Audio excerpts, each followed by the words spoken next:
Hi everybody, this is Lauren from the Attorney General's Department. Thank you for joining us today. It's nice to see everyone, and thank you for coming along to the rescheduled session for Zoom number 2. I'm just going to give a short introduction of the purpose of this session before handing to our facilitator, Mr. Jon Peacock from the New Zealand Department of Internal Affairs. Te Tarai Tai Whenua. Apologies if I pronounced that incorrectly. And just to outline where you are hopefully at in the course and how this Zoom session will relate to what you are studying. So we're around week 8 of the course at the moment, if you've been working to the original schedule that we suggest for progressing through the online modules. And that's for both lawyers and judges and for the law enforcement courses. So if you've been following along with the schedule, the lawyers and judges participants should be up to reporting. And if you're in the law enforcement class, hopefully you're having a look at mobile forensics, which is actually quite useful. Yeah. Yeah, great. So the goal of these case study sessions is for everyone to gain a shared understanding of how police and prosecutors can work together to effectively gather and utilize relevant digital evidence in a particular case. So that relates to the case study that was attached to the invitation that hopefully you've had a chance to read, which is hopefully a realistic scenario of what you might expect to encounter when you are looking for digital evidence in the course of your role. So today's session will be the investigations part of working with digital evidence.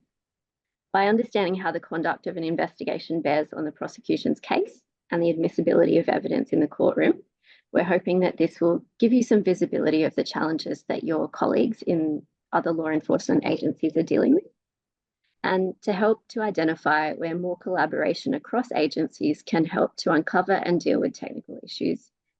And that will hopefully improve both the investigation and the prosecution's overall processes. So we know that participants from last year's course have actually started talking to each other a little bit more as a result of going through the course together. And that police and prosecutors in some jurisdictions have actually started having conversations at an earlier stage about the digital evidence that's relevant to a particular case. So that's a really great outcome, and that's one that we're hoping that people will feel a little bit more empowered to think about as a result of doing this course. So I might just pause there to see if anyone has any questions about the online modules that you'd like to raise with us now. Please do feel free to put something in the chat or to raise your hand. So anything that you'd like to ask about the course in general or the online modules. Hopefully everybody's going well and the login issues have all been resolved. I'm seeing some smiles and I can't see anyone's hand raised, but if you do have a question, please feel free to reach out to me. But now I will hand over to our facilitator, Mr. Jon Peacock. Please take it away, Jon. Thank you, Lauren. Tēnā koutou, tēnā koutou, tēnā koutou katoa. Ko Jon Peacock, tāko ingoa. My name is Jon Peacock, and I am a senior investigator with the Digital Child Exploitation Team based in New Zealand under the authority of the Department of Internal Affairs, operating here, Te Tarai Tai Whenua.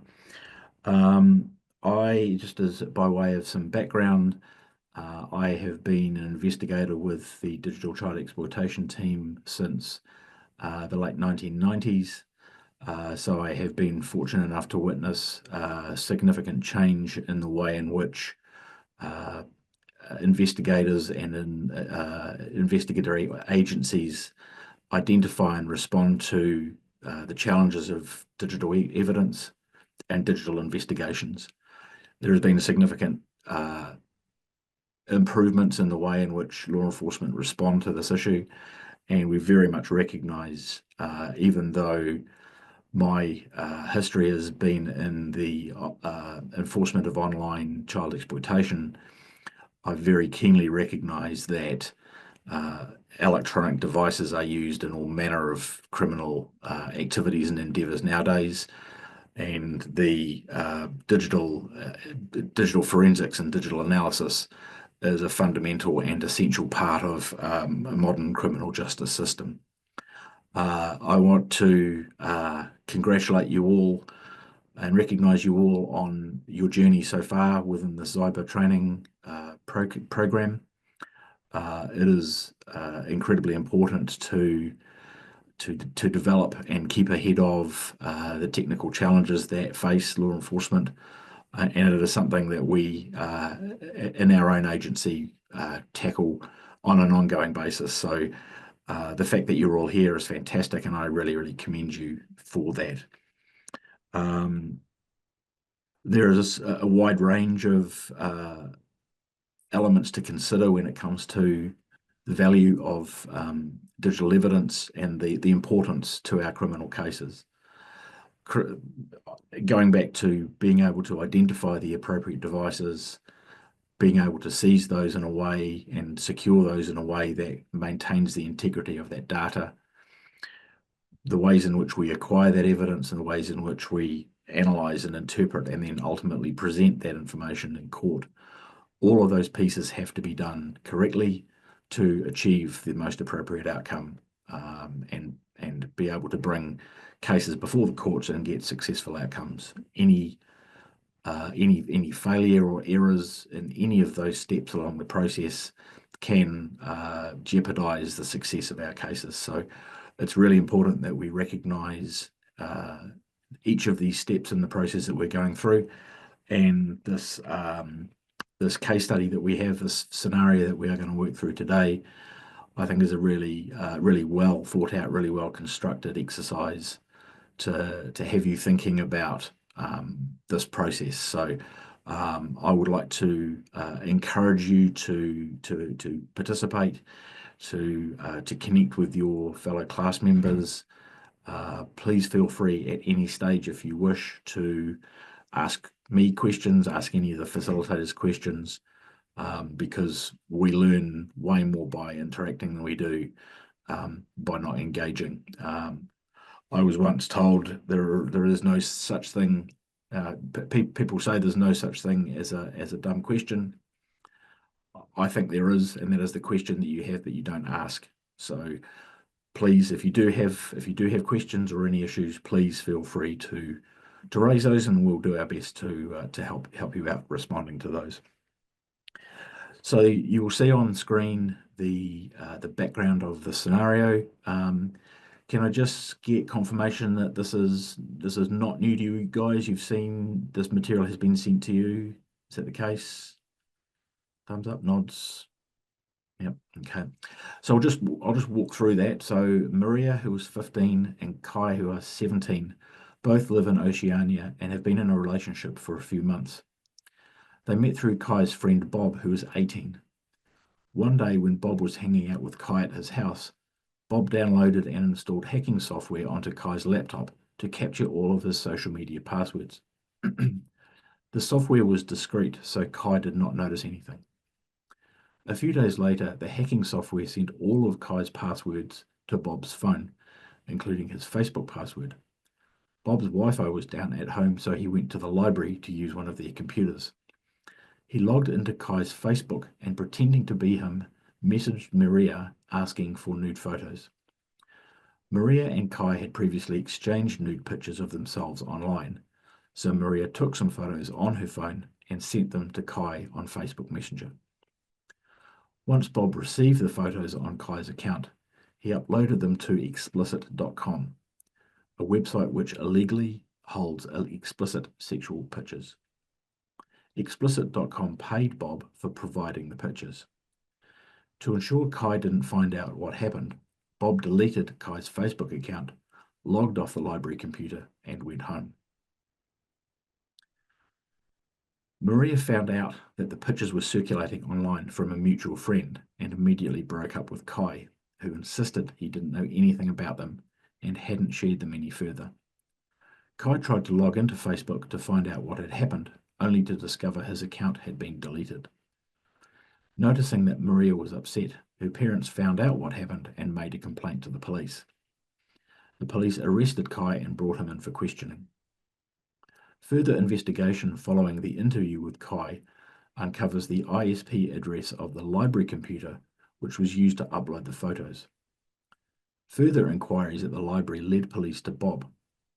When he sees police walking up to his house, Bob quickly deletes the passwords and explicit.com app from his phone, which he's used to view the pictures several times since he uploaded them.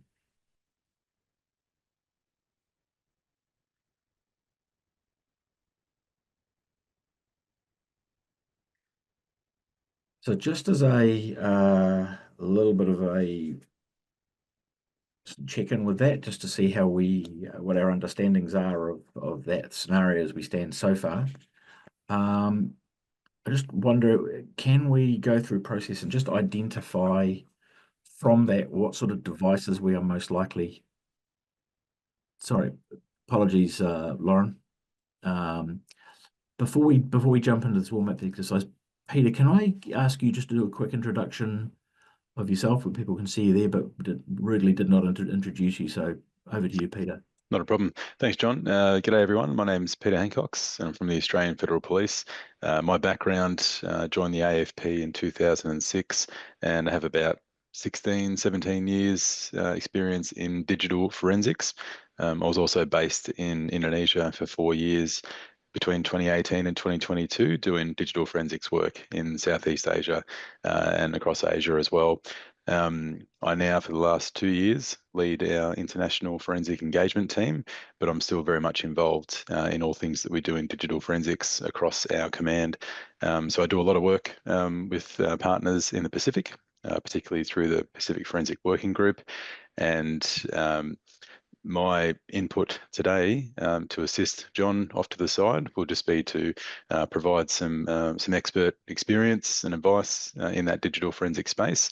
Obviously, working in digital forensics, I've extracted, analysed hundreds, thousands of mobile phones, computers, and everything in between. So I think that this case study, like John has mentioned, is a very common case study as well, and a lot of ones that are very similar to this sort of concept, and very much investigations that I've been involved in with the AFP, helping investigators like John in this space as well. So I think this is a great example and very topical. So pleasure to meet you all, and feel free to ask, as John mentioned, ask as many questions as you like, but feel free to ask myself questions if you want some advice in that space as well.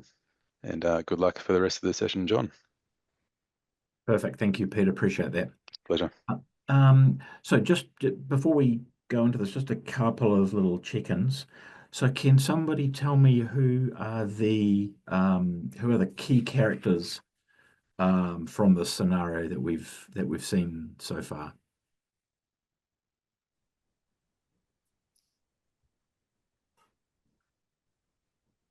Sergeant Starr, go ahead. I think it was Maria who is the victim, and Bob who is the primary suspect.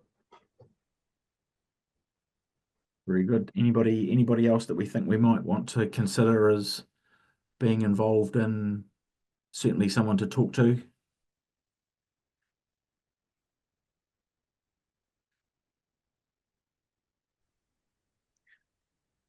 I'm happy to step in if you like, John, just to keep the conversation going. Kai, obviously, as well.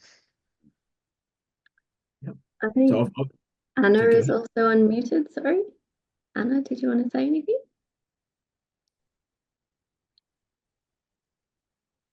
Oh, sorry, that might be a technical issue there. Sorry, John, for jumping in. Right. So there are a couple of other people to consider that haven't been specifically mentioned that might be of interest to us. So potentially the staff at the library, who may be valuable witnesses for Bob's arrival time. One of the most critical things that we must try to achieve when we're looking at electronic evidence is connecting the online activity to a human being. And if we have a witness who can give a reliable statement as to times that they arrived, times that they visited, that kind of thing, that would be a valuable person to be considered for this investigation as well. So often we can get real value from thinking sort of outside of the box of the standard characters. So if we consider who else may be involved, who else may be of interest to us, is really valuable exercise as well. So who was it that made the complaint to police? Parents of Mario. Correct, well done. And given the sets of charges that exist, and I understand that we are working through the standard set of kind of charging regimes, who do we think is likely or potentially facing criminal charges from this scenario? Definitely Bob. Yeah. I mean, potentially, depending on what looks at, if Maria has been involved with sending content to to Kai previously, there may be some considerations there. Again, it kind of drops down to what that sort of what that legislative framework looks like in terms of engaging and sharing nude content with one another. So based on what we've seen so far, I just want to ask a quick 5-minute conversation across the class to work through the devices that they think are going to be of most interest to the investigations team looking at this investigation. So happy to open the floor. Please feel free to volunteer any ideas that you may have. So for those of us who may have participated last year, we have 2 of our intermediate students with us. Raman or Josanne, if you remember anything from last year about which devices might be of interest, please do let us know.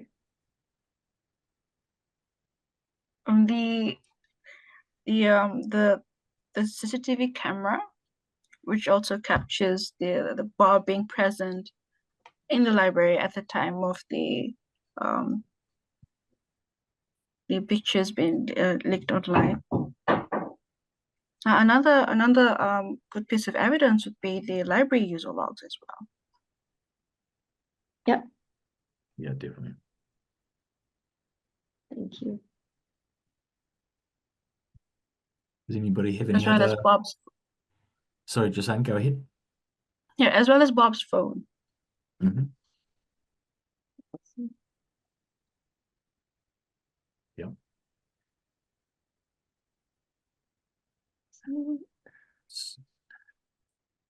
Simon's volunteered in the chat.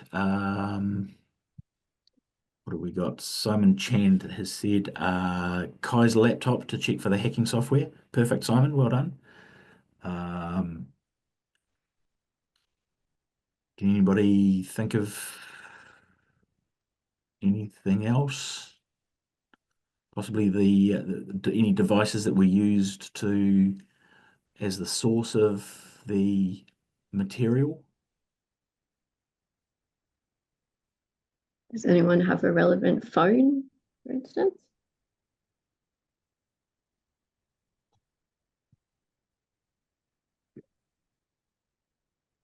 Someone has disappeared. Raman, if you're there, what do you think? Oh, Patricia said Maria's phone. Thank you, Patricia. I would say, how about we consider looking at Bob's phone? Yep, very good. Patricia has added into the chat Maria's phone, so that's an excellent suggestion. Certainly, certainly that is going to contain the evidence of it's going to do a couple of things. It's going to show the nature of the communication between Kai and Maria. It's going to potentially show a slightly different communication that is supposedly Kai but coming from Bob. Nobody communicates the same way. Nobody says things in the same way. So looking at the way the communication from Bob pretending to be Kai can lead to verification that it's not that other person. So the evidence of Maria's phone is really valuable and really important. So well done, Patricia. So I think we've got a really good handle on those devices. I wouldn't think there would be too many others that are around. We have the those items that can assist in that validation of Bob being at the library, being CCTV, and the device itself, the computer at the library. We have each of the individual's devices. There may be some potential value if there are shared devices at either of the person's homes, but they would be the main ones as well. So next thing to think about is what are the sorts of platforms or online sources that we are going to be looking to focus on as the investigators in this case.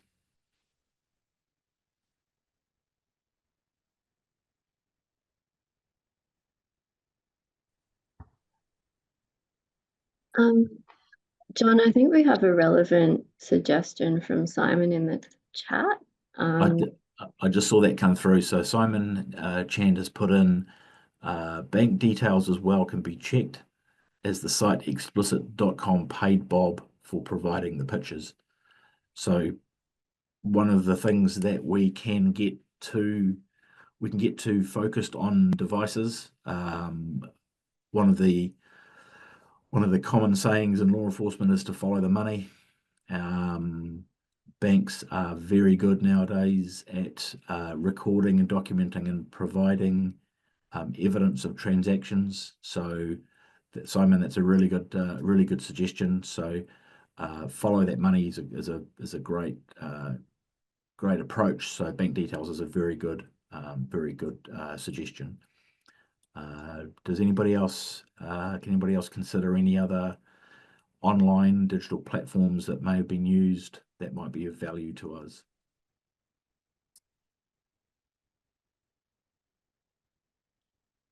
We have apologies if I pronounce your name wrong. Is it Takinbaya? Sorry, has suggested Facebook. Very good one.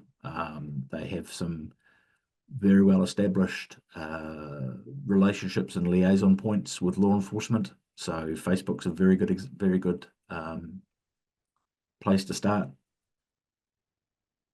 And whose Facebook records will we be looking to obtain from them?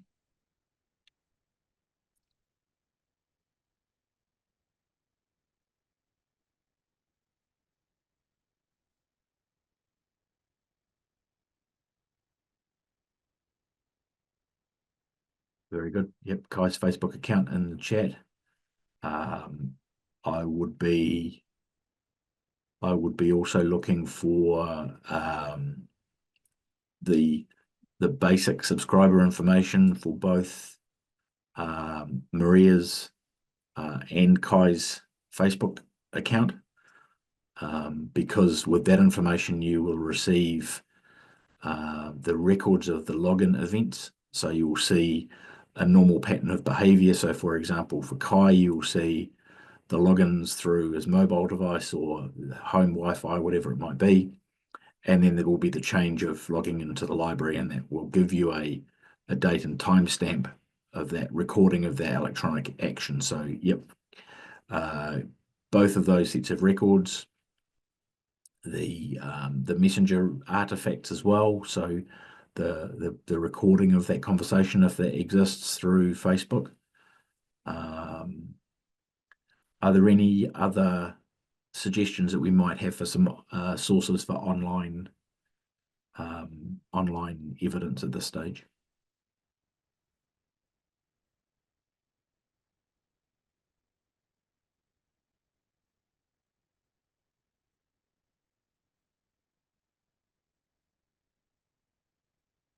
There's a couple to think of. So do we know the name of the site where Bob has uploaded Maria's content? It's explicit.com. We don't know whether they're law enforcement friendly or not. In some cases, sites such as these are not particularly law enforcement friendly.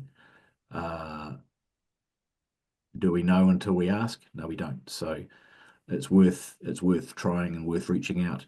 Certainly worth reaching out to law enforcement colleagues to see if they've had any experience of dealing with that particular site. They may have been dealt with previously, so they may respond to international requests. They may respond to a direct request for information. So that is certainly worth having a look at.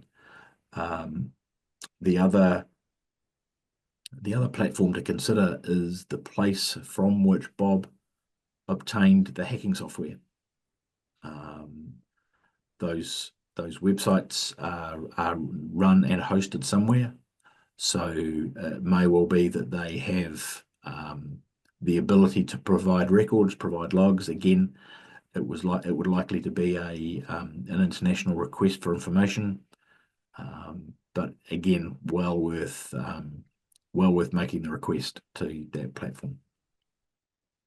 Also, John, it's worth considering cloud storage as well. So depending on what type of mobile device the suspect is using, if it's Android or particularly if it's an iPhone, those backups that are on cloud services could also be the difference between what's not on the phone and what's also being kept in cloud storage. So it's quite common for someone to do a quick delete of things that are on their devices, not realizing that it's still available in their cloud accounts. So that's something to consider as well. I've had ones where there's been, like locked mobile phone devices. So the investigator might not be able to have access to the mobile phone because it's password protected, but the suspect may have that data backed up on their computer, and the backup on the computer is not password protected. So I've had those instances where someone hasn't given up their iPhone passcode and you can't get into their phone, but you have a look on their Apple computer where backups are normally kept. And if there's no password or encryption, you can get all that data that you would normally get from a backup of a device. So that's quite a common way to get data that's been locked or that's available on cloud storage. Yeah. Very much so. There are also a really wide range of cloud providers that people can use. So keeping aware of those types of apps that may be installed on the phone. In many cases, they'll have a kind of a lasting login, so you only need to log in once, and unless you log out, the session will stay active. So it may be worth researching and keeping in mind the cloud type platforms that are available, and just if you see them on the devices of people you seize, it is well worth recognizing that and having a process and a protocol in place to lawfully access those cloud storage locations.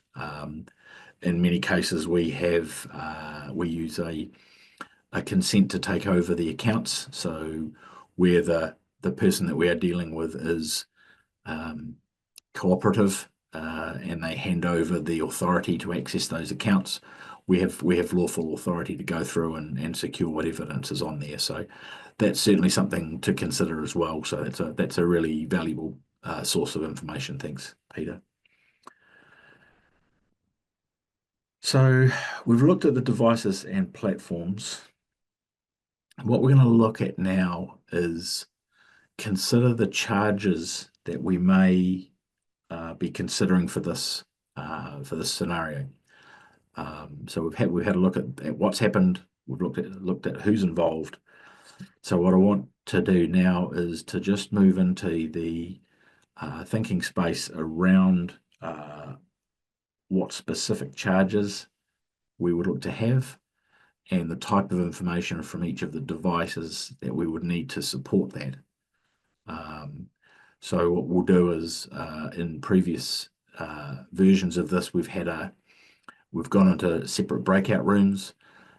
I think there is enough. The group is a sufficient size that we can just do it as a single discussion right here within the space without having to break out into separate groups. So what I'd like you to do is think about those charges, think about what we would need for each device, and what are the elements of these offences that we need to prove, and to be able to be successful in laying these charges. So once we've done that, we'd also like you to think about what further digital forensic analysis might help with.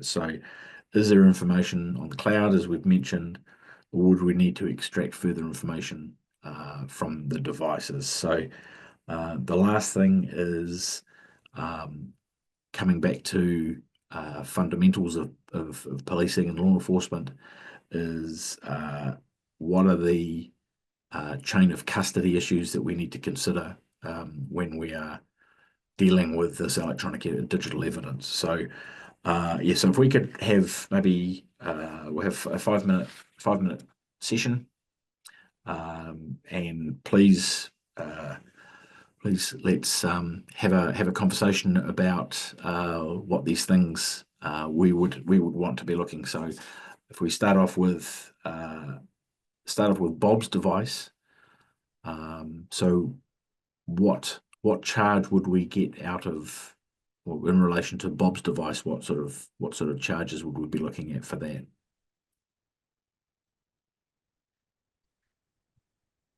At this point, John, I might also just jump in to say that everyone should have a copy of the possible offences to refer to in the attachments we sent out with the meeting invite. If you don't, or if you'd like me to, if it would help to have it up on the slides, we do also have a copy of them here. Please just shout out if you'd like me to put that up on the screen. But for the moment, I'll keep up the questions because everybody should have that attachment available to them. But let me know if it'd be helpful.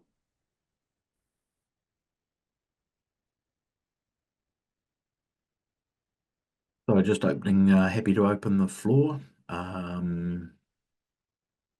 So based on the charge information that we have, thinking about these devices, what is the information from the following devices relevant to those charges? So based on these, the offences that have been put up, we have three articles there that are put forward. These are consistent with the articles on cybercrime out of the Budapest Convention. So out of what we're seeing here, can we see how we might connect these back to the individual devices and what people have done?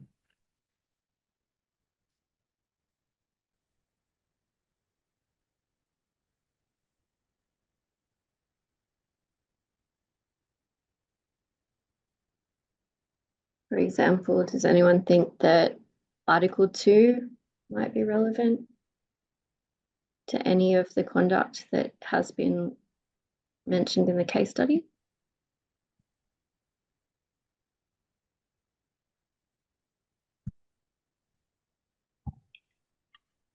Just to get the discussion moving along, Article 2 would be relevant to Bob's device in terms of him downloading the hacking device and putting that through to Kai's computer, to the illegal access. He did not have permission to access Kai's computer.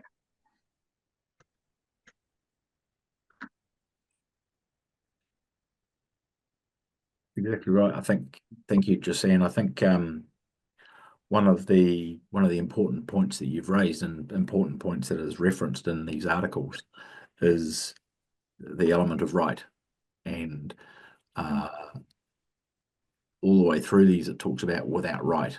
So Bob did not have any authority to install software without Kai's knowledge. He didn't have any authority to to take those passwords or remove those data sets from that device. Certainly didn't have any authority or right to access. Kai didn't, for example, give him permission to access his Facebook page. So that's a really valuable point that you've made. I think there's also an important consideration, certainly in the first article, Article 2, is talking about the intent. So there is clearly a dishonest intent by Bob in this instance to load those to load that software onto the device, to then access the platform, to then do the things that he has done. It's not been done out of fun, it's been done in a malicious way. So the intention and the lack of right are two really important elements for that particular access.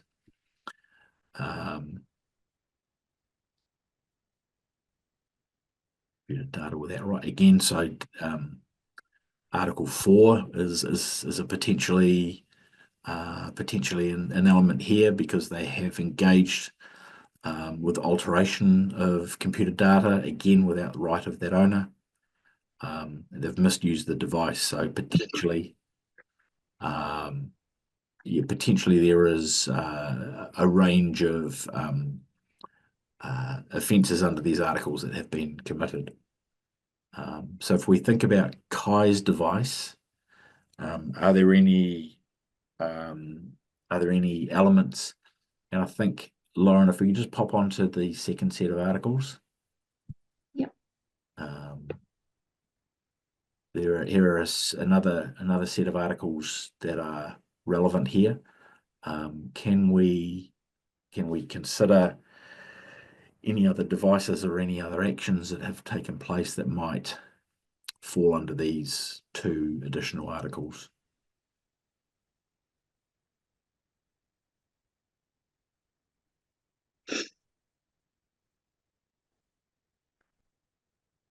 How old, just a question, how old was Maria? She was 15. So if we take that consideration of the Article 9 definition of what a minor is, we are looking at actions in relation to nude images of a minor, which would fall foul of that particular article. Just as an aside, and I know this is a sticking point with some pieces of legislation and some law enforcement responses to that, there is generally a global shift away from using the term child pornography, because the belief or the connotation sitting behind the word pornography implies that there is intent, that there is engagement, or consent being taken place. Pornography is a recording of a consensual sexual act. When we are talking about children, they are not capable of making or giving that consent. So our standard approach is we either use child sexual abuse material or child exploitation material. I know recently, in the last couple of weeks, Canada has announced that they will be amending all of their legislation to remove this term from their statute books.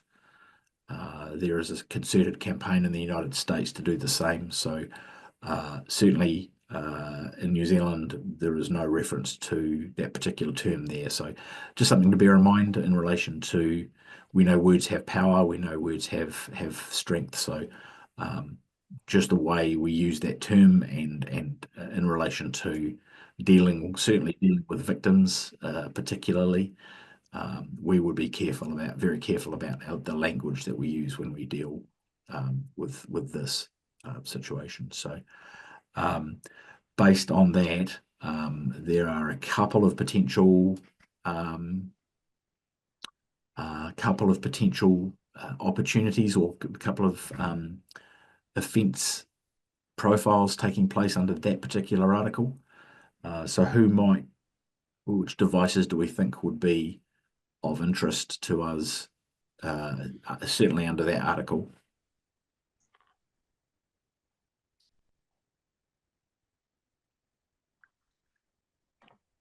Well, Bob's device, since he uploaded Maria's images to that explicit.com website. Mm-hmm. Yep.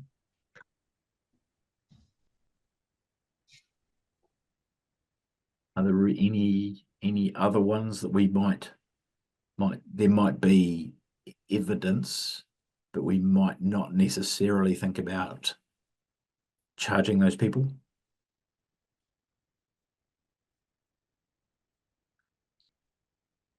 So the photos, which device were the photos actually taken on?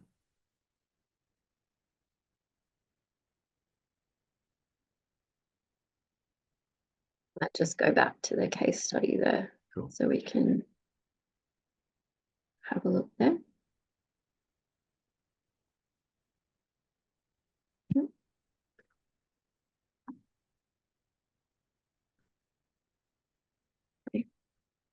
Thank you, Simon. You have the victim's phone, so Maria's phone. That's where they were. That's the origin point of this thing happening, and sadly, it is not uncommon for people of the age that Maria is reported to be in this scenario to be filming themselves, taking explicit images of themselves. So it really challenges law enforcement to realign the traditional bad guy, offender and victim, because certainly in this case we can see that Maria's we can certainly see that Maria has taken the photos, but she's the victim herself, right? So it does challenge that, and we need to be careful about how we deal with children who are undertaking this activity. We also have the device that they were sent to initially, which was, who can tell me where the device that they were sent to?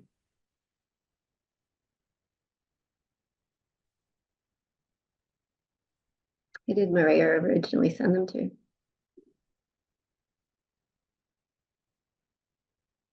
Originally, Maria sent them to Kai.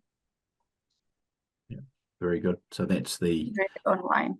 That will be the record of that transaction from Maria to Kai in that first instance. So we certainly need to consider that device as a critical one in this examination. I'd also like you to, we've touched on it briefly, but what other devices or digital evidence might we want to obtain, and just to look through this matter. So if we're considering devices other than, we have Maria's phone, we have Kai's phone, we have Bob's device, is there anything else that in the story that we would want to get, if not seized, then definitely acquired? The library computer which Bob used to access Kai's Facebook account to get the pictures, and also to upload it to the explicit.com website. Very good. Yep. And then we've also, I think we've mentioned the CCTV. There is a discrete and separate discipline in terms of accessing and reviewing CCTV footage in a way that's evidentially sound. So we would need to consider that as well. And then finally, where might the assistance from digital forensics be able to identify and obtain any further evidence?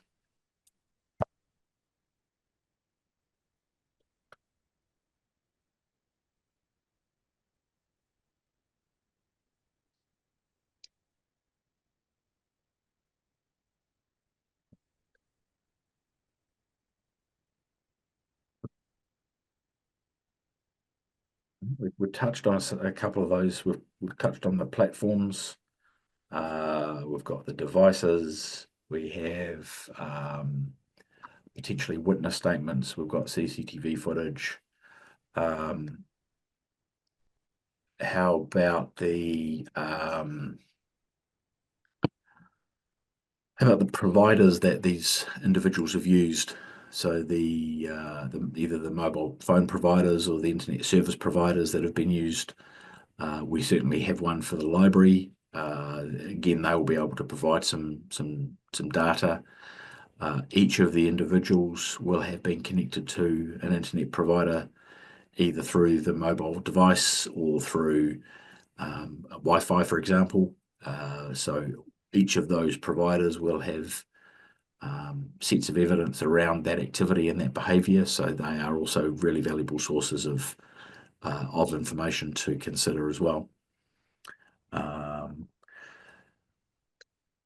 So I think they would probably be the primary sets of digital evidence to consider, and the process for our investigation continues. There's a couple of questions that are a little bit that are out there in relation to the types of offences that are taking place. So for example, for Article 4, where we talk about data interference, one of the considerations is the resulting in serious harm. From your experience, can you tell us what would meet the threshold of serious harm for you guys? And do you think that in this scenario that we have met that threshold? Do we think we have had do we think we've got a situation where serious harm has been met?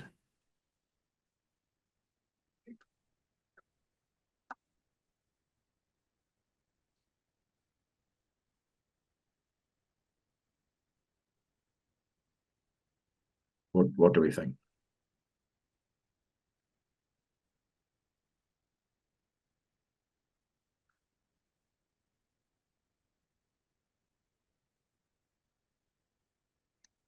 We're interested in your thoughts based on your experience in your countries as well, noting that everybody does have different legislation that we're working with.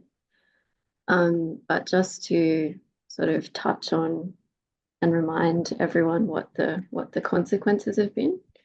There's a minor who unfortunately has very sensitive pictures online now and may not be able to take them down, which can have quite, far-reaching consequences for a young girl, psychologically perhaps, or perhaps she might be facing some social sort of difficulties as a result. So it is a genuine question whether you consider this serious harm in the kind of cases that you would be working with. I don't know. I think I'll defer to the experts on what you would normally consider to be the threshold in your jurisdictions.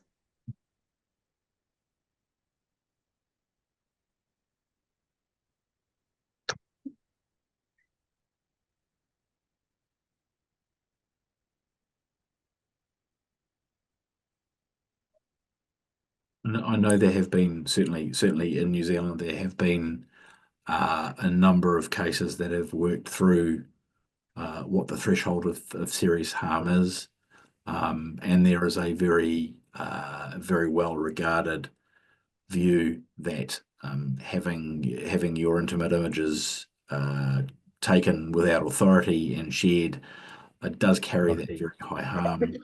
There is a significant impact, significant impact on a person knowing that their content is out there, especially in sites that are not super compliant. So the major social networks now have a good process for removing content, but I would guess that a place like explicit.com that is paying people for images is less likely to be quite so cooperative. So if that material is out there, sadly the victim is aware that that content is out there, and it can be circulated for many years, which certainly carries with it a an element of harm and ongoing stress on those victims. So I personally think that the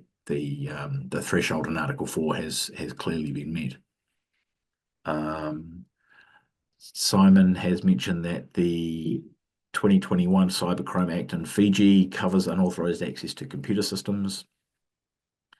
Simon, are there elements to that offence that it has to be done with intent to cause damage or intent to dishonesty intention around it? Or is it just a direct, if you access unauthorized, it's an offence?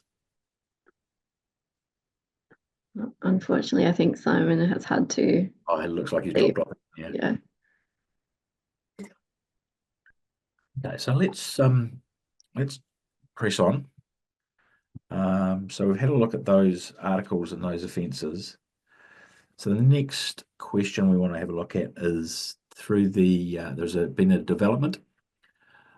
So Bob has been charged with a number of offences, but is maintaining his innocence. Maria and her parents have decided that they want to proceed with the complaint. So we are now in a position where the criminal process has started. So in terms of our next set of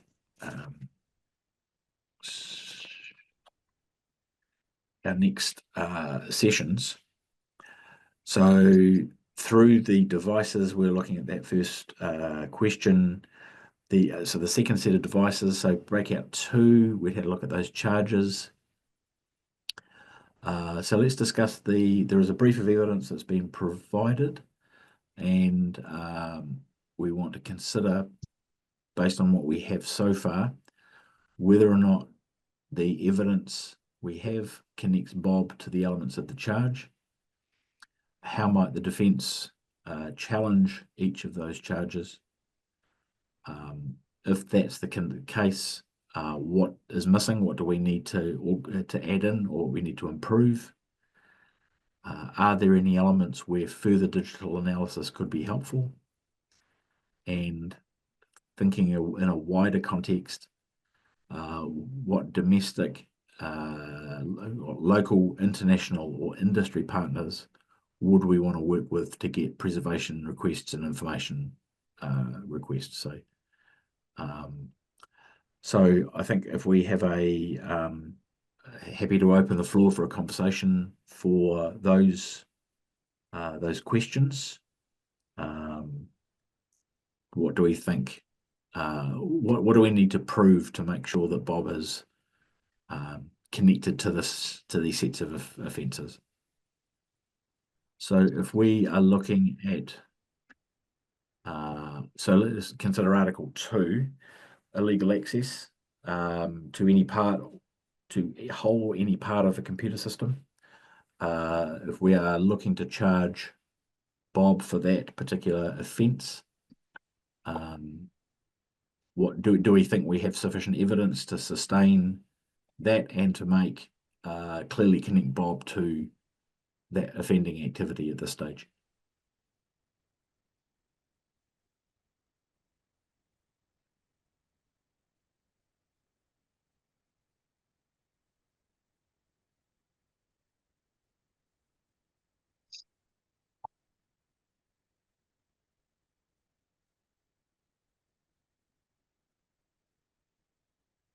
curve?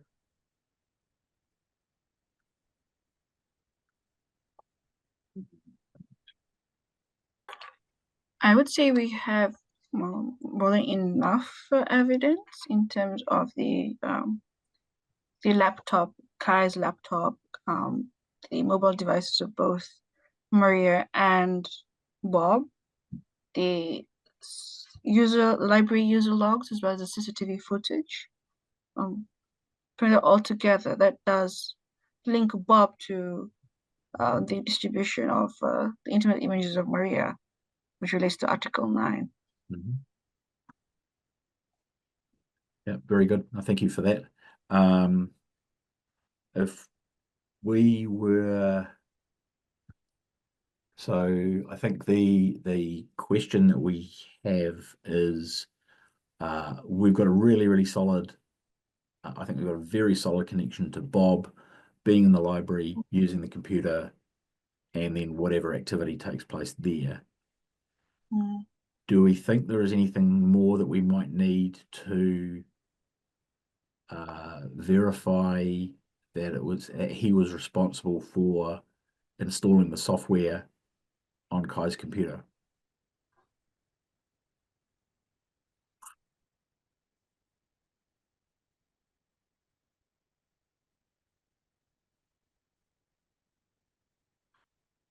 That is where the digital forensic expert comes in, to handle to go through the necessary procedures of extracting the data or information from Bob's phone and the laptop of Kai, as well as linking Bob to the Article 9 by there's a bit of there will be expertise needed in terms of accessing the information from the library computer.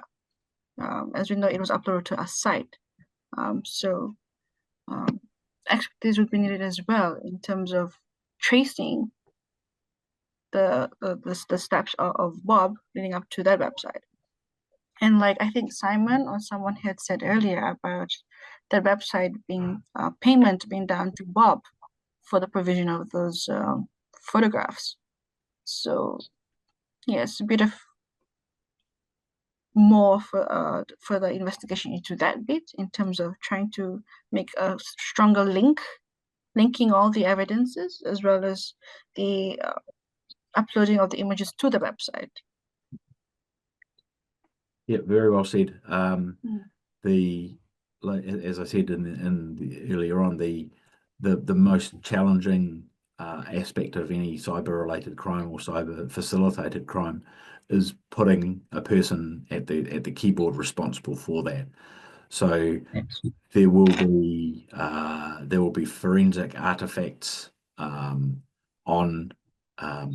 Kai's device that we would rely on to actually try to build the picture of the hacking software being installed, when the installation logs took place, looking at those timeframes around who had access to that device, where was Kai at the stage, and we would want to build a timeline of where Bob was, what he was doing, because I mean the back part of this scenario, the logging in, the uploading, the money, all of those things are very strong, and I think to build the same strength with the installation of the hacking software, I think as you said quite rightly, is going to come down to forensic examination and interpretation of those devices. I was going to say, John, I was just waiting to see what was being said first, and that was excellent, Jazan. Timeline is the key, and like John said, like putting the person behind the computer is the hardest part. Like unless you've got a camera that's on top of the person while they're on the computer, how do you prove that person was on the computer at the time? And one thing that we try and spend good effort on is building that timeline, but you also can't do that timeline without that back and forth with the investigator for them to follow those leads on the financial side, to follow those other leads as well and tie that back into the digital evidence that we find. So that timeline is very, very crucial, and that would include a lot with the things that John already mentioned, but your internet history artifacts will be the key. Another thing is that with digital forensics, part of the basic standard operating procedure is making sure that the date and time is accurate on those devices as well. So doing those those BIOS basic input output system checks to see if the date and time is accurate on that device could be the most crucial bit of evidence to marry up everything in that timeline, because all the times that I've been to court to give evidence on digital evidence is date and time is always the most important thing, or the most common thing that I get asked about. And they go, well, how, Peter, do you know that the date and time of these files were accurate? And that's when you then say, well, Your Honour, as part of my normal procedure, I do these types of checks on date and time to make sure they're accurate, and explain why creation dates and times for files are the way they are, that kind of thing. So to have that behind you on that timeline, working with the investigator, it's difficult, but it's your best chance of trying to put someone behind a computer without actually seeing them on that computer. So sometimes it's simple, sometimes it's quite difficult. But I agree, there's enough information in this scenario to put Bob behind the computer. Allegedly, yeah. I think what also helps as well is the fact that the librarian can also place Bob at the time and place that the images were uploaded to explicit.com. I mean, she even says that she even saw him fiddling with his phone, and that he was using the app. So her statement as well, her evidence also helps. I agree. And once again, with the dates and times, I've been to different places where dates and times may not be potentially accurate from a business, but you do try and do those best date and time checks as you can. And another key thing as well is with digital forensics is obviously data recovery with deleted data as well. So that could be in many cases that's been the key information. Another thing to consider as well, that for a digital forensic examiner, when they're looking at a laptop, for example, it's quite easy to quickly see in the registry, what external devices have been connected to that computer as well. So a common thing that I would do at a search warrant when I'm at a suspect's house, one of the first things I'll do is look at the registry and see, have there been any USB devices that have been connected, and were they connected recently? Because you can see link files that show the names of files that were accessed on that computer or on that device. And I've had situations where the investigators, we've looked all through the house and we can't find any more devices, but I can see on the computer that 11 o'clock the night before, there was a 500 gigabyte Western Digital brand external drive that was connected, and it has all these link file names that are indicative of being child exploitation material, but we can't find that hard drive. So I'll say to the investigators, look, I think there's a Western Digital brand hard drive here that hasn't been found. It was used last night, and that could be put to the suspect straight away, and then they'll give up where that device is located, and then we find on that device all the evidence. So it may not be 100% relevant for this case, but it's more just that advice for you as investigators, and in the legal sector. That's the kind of thing that you should be making sure that your digital forensic examiners are doing at a search warrant, because that might be the key evidence is on a device that hasn't been found at the search warrant. So sorry, a bit of a segue there, John, but just giving out some advice. Yeah, that there's certainly been some developments in the forensic world that recognise the importance of doing live forensics, or if you turn up. I remember the guidance a number of years ago is if you turned up and you saw a device running, you'd pull the plug and took it away with you. The amount of information that is now held in memory or in volatile data sets on those devices now are pushing forensic practitioners and forensic tool sets to enable the acquisition and examination of that live information. So there's real value in being able to look at things live on scene if they are still running in a way that's forensically sound and evidentially sustainable. because, as Peter said, the ability to identify additional devices while you are there saves you having to go back and getting a warrant. It gives the offenders way less time to potentially destroy, delete, or remove evidence. So the ability to respond to those footprints, those electronic artifacts at the time is really, really valuable. So just in terms of the kind of the wider considerations for digital forensics, that's a really key consideration in the current state, and more we're moving towards mobile and portable devices. The amount of storage that are on phones nowadays, connections to cloud, as we mentioned. So all of those things are sort of shifting the environment a little bit in the forensic space, where there is a much greater importance on phone acquisitions and assessments. So I think the last question here on this for this session, if we are looking at this offending that has taken place, and clearly we have some non-domestic spaces involved. So we have Facebook, we have the banking provider potentially, we have a explicit.com, we have the hacking software site, likely to be off outside of your country, outside of our country. Can anybody talk about the process that they might undertake in relation to engaging with those partners to get evidence, or to get evidence preserved to allow it to then be accessed at a later date?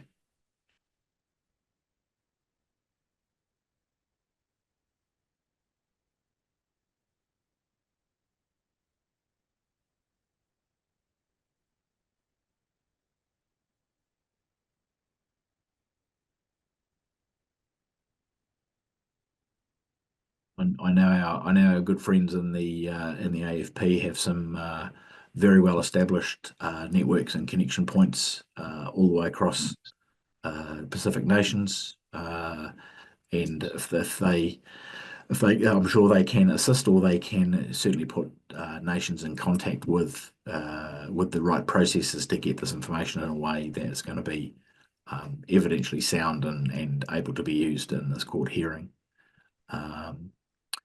I just want to throw a challenge to you all for a moment.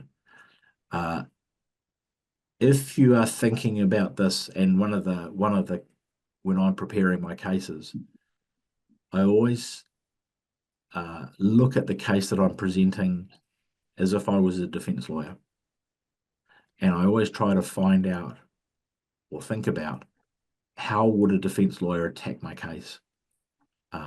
And in that way, it gives you some footing to be able to consider what you are doing, to be able to head those things off, because there is nothing more terrifying as either an investigator or as a forensic practitioner to be on the stand and be thrown surprised by a defense lawyer asking you something you haven't prepared for. So if I can just again ask, if you were defending Bob in this case, how would you attack the prosecution in this case?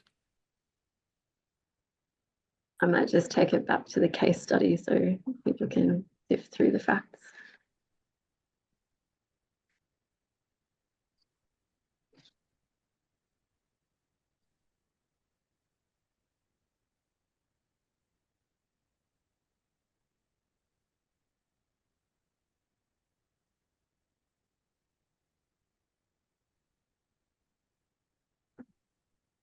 So I think the relevant things to look at here are any weaknesses in the case study, anything where people may not have seen Bob do something, perhaps. We also have the statements in the evidence brief. And one of the things that our prosecutor recommended we look at last time is where there's a little bit of uncertainty, which I think maybe looking at the librarian statement a little bit more carefully, but there's also something in the fact scenario that might be helpful.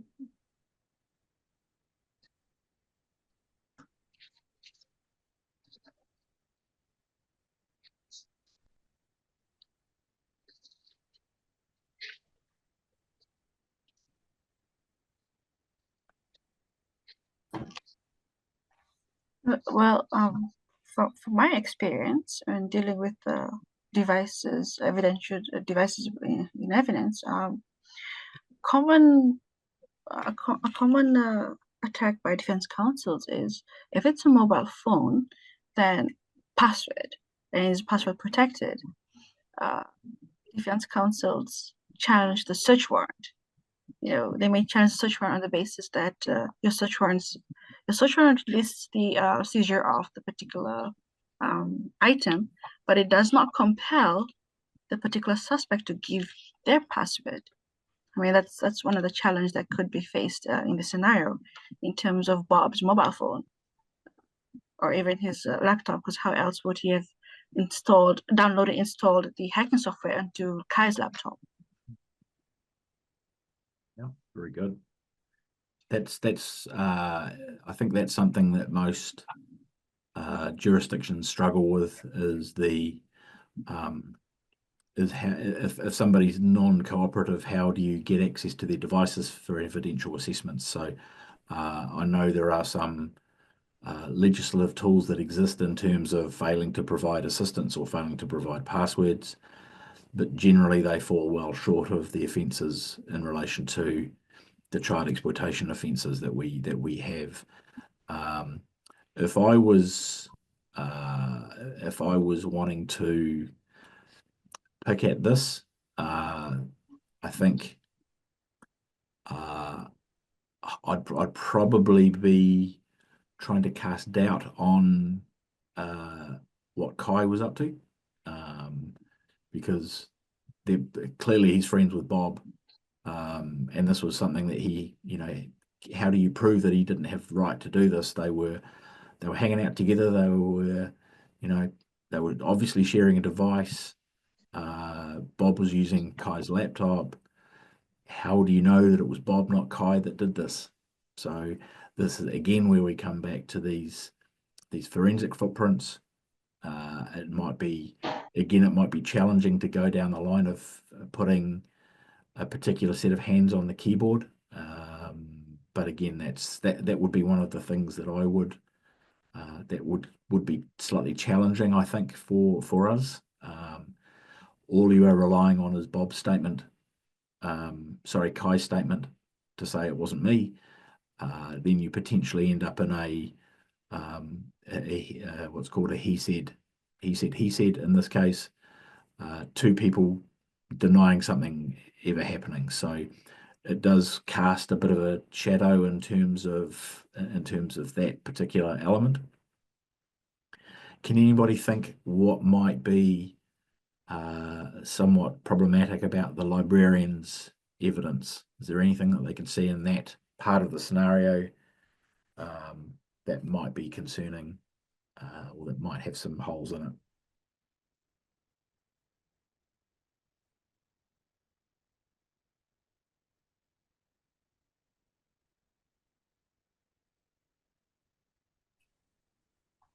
The fact that Bob did not write his name when he registered, he wrote his name as Rod Simpson. Yep. And the mobile number is not his. It's in fact Kai's mom's number, I believe.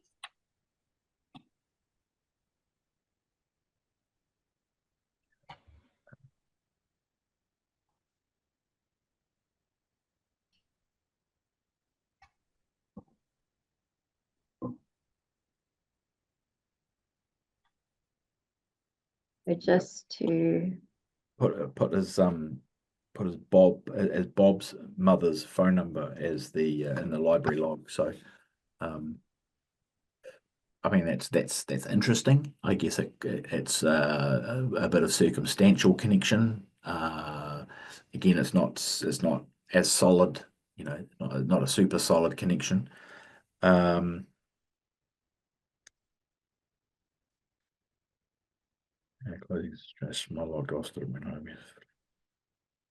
So I guess as if I was looking at this, whether or not the librarian had been aware of or exposed to the app called explicit.com previously, they've made a kind of effectively a definitive statement that they've seen this app open. Like, how do you know that's what that app does? How do you know it's called that? How did you see it? You could actually create some doubt into the testimony of that librarian if you went down that line of questioning around her experience in relation to that application and the use of that application. So I guess there are some potential elements there. It isn't she doesn't have a definitive identification of that person. Whether or not there would be an opportunity to do an identity, photo identity comparison, so that she could be absolutely definitive about who the person was that she saw. So again, it's slightly less than 100% solid. So there are some potential elements there that the defence could have some questions of. So I think we've actually done quite a lot. So through that conversation that we've had in relation to those elements, there is one element that we haven't quite touched on, and that is, what's your understanding of the approach that we would take to getting information from the overseas-based platforms, so explicit.com and potentially the hacking software website. Does anybody have any experience in doing this? Have they been in a position where they've sought information or evidence from overseas platforms? And if so, if you could share it with us, that would be really useful.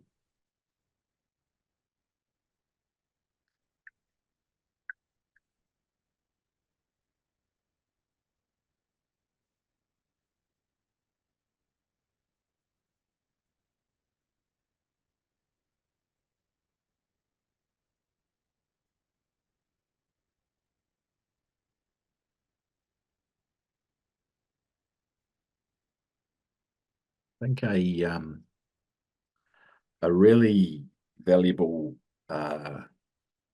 thing to consider and maintain in your mind if you are doing computer-related investigations and internet-based offending is that as soon as you start to do these investigations, you'll be forced to look beyond the scope of your own jurisdiction.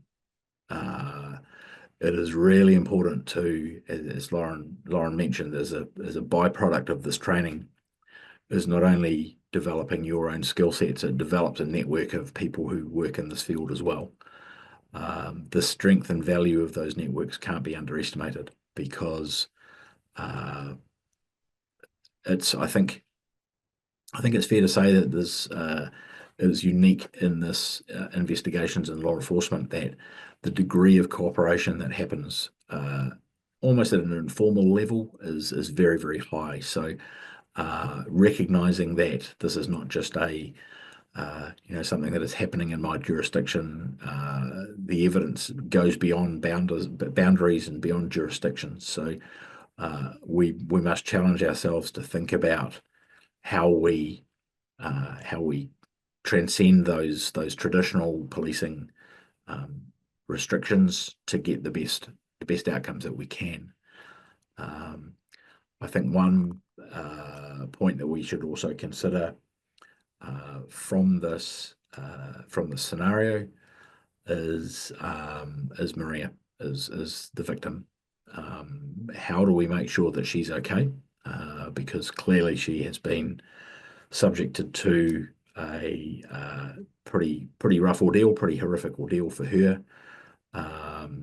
And it is incredibly important to be victim-centric when we do these investigations, to ensure that there are things in place, and recognizing that as investigators and prosecutors, that we may not have the answers for that, There may be NGOs, there may be community organisations, there might be, you know, family or church-based groups that exist in your communities that are better placed to provide the victim care and the protection for Maria than we as law enforcement. So again, that just reinforces that idea of this being an exercise that needs more than just one presence, more than one person or more than one team. So it's really important to consider that the victim does come first in these things, and we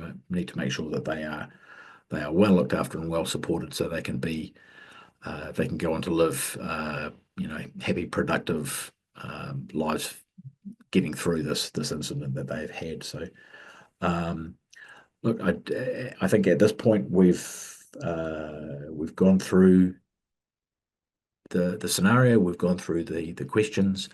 I would happily take any questions that anyone may have, any comments or any challenges that they see that I've missed. Love to have any questions that you've got at this point. So if there are any, feel free to fire away. I'm happy just to make a comment.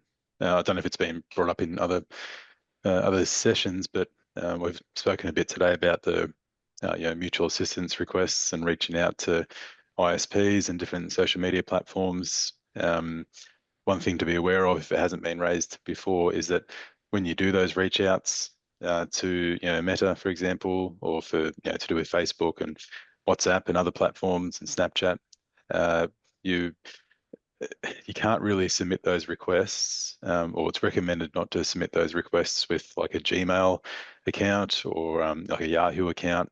You know, if you're from law enforcement, pretty much you need to have a law enforcement email domain.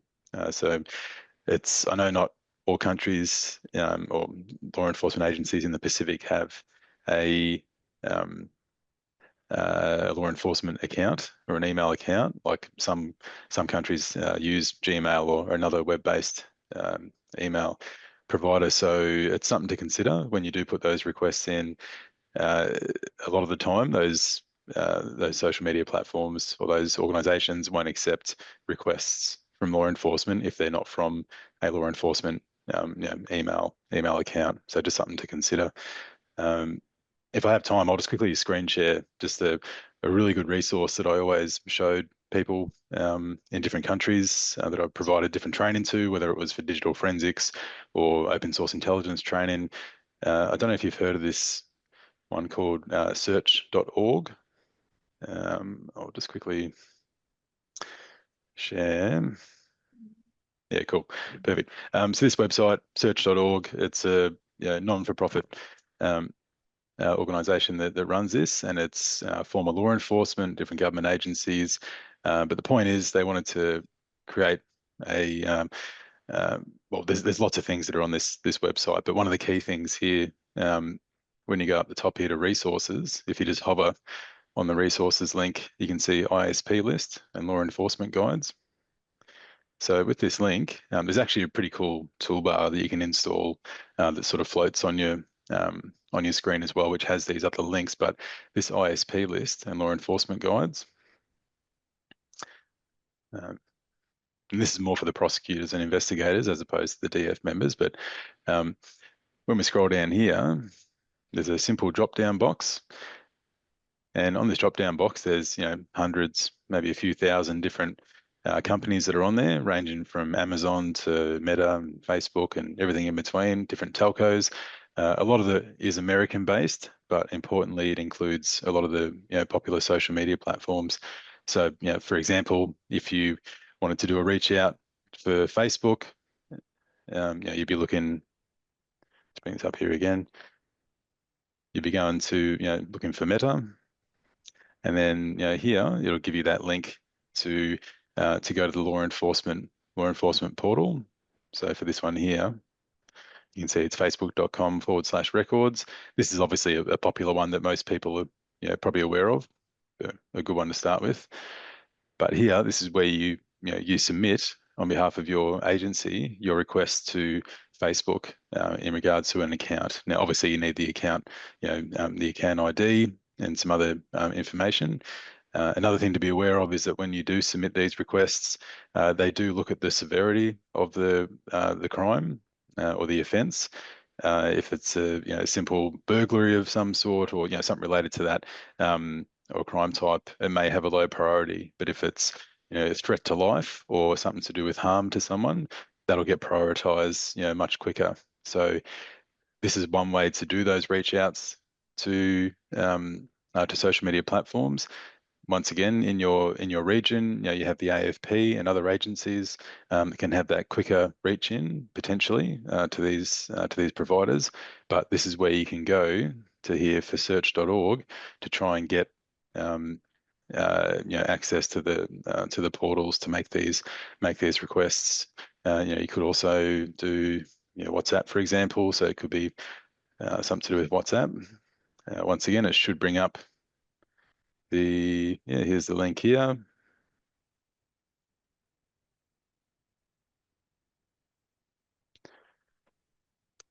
And this will take you to the portal as well. So there's lots of other companies and stuff you can have a look on there, but I just wanted to share that site just because it was mentioned a couple of times about reaching out. But as was also mentioned, you can reach out through your partners in the region, New Zealand Police and AFP and whatever US agencies are helping out as well. So I just wanted to share that. Feel free to have a play around on that website, but it's just a good resource to see what's happening in that space. Yep. Thanks, Pete. That's a really valuable resource. It's one that we do use a lot, I guess. There are different elements in terms of what they can provide and the tools under which you can provide it.